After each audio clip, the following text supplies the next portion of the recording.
Isa pang ano, Ano? mamaya na. Wala nga to. Sige, ubusin mo na. Isa pang napansin ko.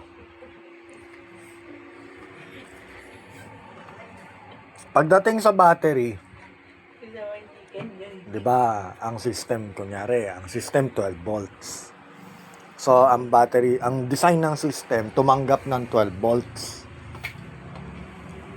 Wala namang specify na ampere, 'di ba? Kung ilan ampere o 12 volts something ampere. Ang question is, pag sumobra ba yung ampere, tinutulak to ng battery papunta sa load? Or yung load yung humihila mula sa battery ng ampere na kailangan niya? Ano yung sagot? Malamang, ang load ang magdidikta kung ilan ampere ang kailangan niya. Siya ang hihila mula sa battery. Siya ang huhugot or sisip-sip from the battery ng amps. Okay, hindi yung battery ang tutulak. Kaya meron kasi akong may na-encounter ako, hindi yan design para sa ganyan. Kasi ang battery mo 12 volt system ka lang. Kailangan ang 12 volt system mo isang battery ka lang. Kasi 12 volt lang eh. Okay. Sabi ko, sige. Yung load ko, sandamakmak na load, pero isang battery lang na 12 volt. Kawawa naman. Bugbog lagi yung 12 volt na battery na yon. Hindi yun magtatagal, masisira yun eh. Kasi, pwede mo naman dagdagan yung 12 volt battery mo eh. Pwede mo pa dagdagan ng 4, 5, 6 na 12 volt battery eh. Tataas ba voltage 12 volt system mo? Pag nagdagdag ka ng 5 12 volt battery sa 12 volt na system mo, tataas ba ang voltage? Sino sasagot? Siyempre, depende, di ba? Depende kung anong configuration ang ginamit. Kung parallel, ang tataas ulit yung ampere or yung capacity. Sige, wag na tayo mag-ampere. Layman's na lang, capacity na lang. Kakayanan. Ayan. Pag nag-parallel ka, ang tataas ang capacity or ang kakayanan ng battery mo to supply more of the energy. Okay? Pagka nag-series ka, kung ano yung capacity ng isang battery na yon, yun na yun.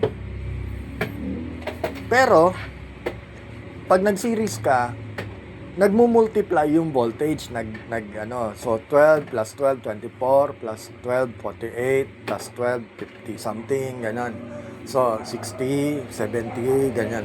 Hanggang sa tumaas yung voltage. Kaya nga meron parallel and series na pinagsasabay.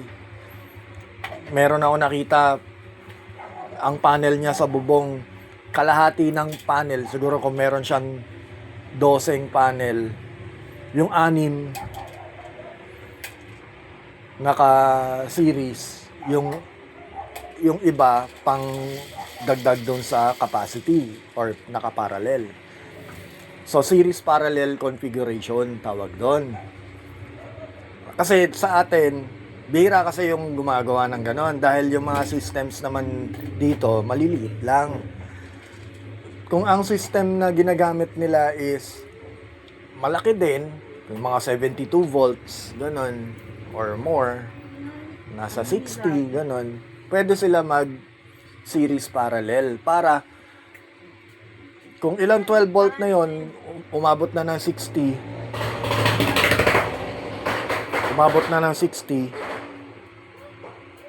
yung capacity nun, kailangan sumabay din. So, ang gagawin nila, ipaparallel nila yung ibang panel para Hindi lang puro voltage, balance din. May capacity din. May amperes din, kumbaga. Oh. Kaya series parallel configuration. Okay? So, wag po sasabihin na, ay, ang design ng system mo, isang 12-volt battery lang yan. Kasi 12-volt system ka lang. Naku naman. Ayan na naman, ha? Baka naman mamaya may mag-comment na naman. Kasi iwasan natin yung mga ganun comment. Share lang. Share, kumbaga, kung yung system mo ganun, kung gusto mo na isang battery lang sa system mo, walang problema. System mo yan eh. Pero akin, magdadagdag ako ng capacity. Mare-retain ko yung voltage ko at 12 volts pa rin. Naka-parallel ako all the way. Kaya lang, 12 volt nga. Depende on the system. Ngayon, kung ang system mo 72, meron kang multiple batteries dyan. Para umabot ka ng 72, i-series mo. Aabot ng 72 yan. Pero, paano yung capacity mo?